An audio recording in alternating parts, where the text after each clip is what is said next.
মশার মধু।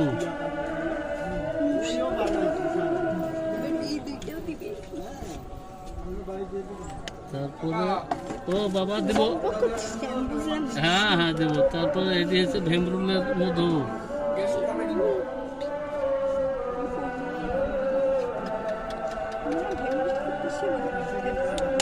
ভিডিও করতে তো আমারই খেতে মন চাইছে। তারপরে ভুল্লার মধু। ভুল্লার মধু, ভুল্লারও মনে হয় মধু চা বানায়, জানি না।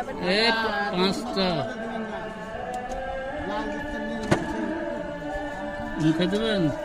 হ্যাঁ হ্যাঁ, না না আপনি সাজিয়ে দিন পরে। সুপার, হ্যাঁ আঙ্কেল, সবকিছু প্যাকেট করে দেন, আজানের পরে খাওয়া হবে। খাওয়ার পরে ঠান্ডা গ্লাস পানি, 15 কেজি দুধ, 1 লিটার চারা খাবেন। নজরুল পানি স্টোর।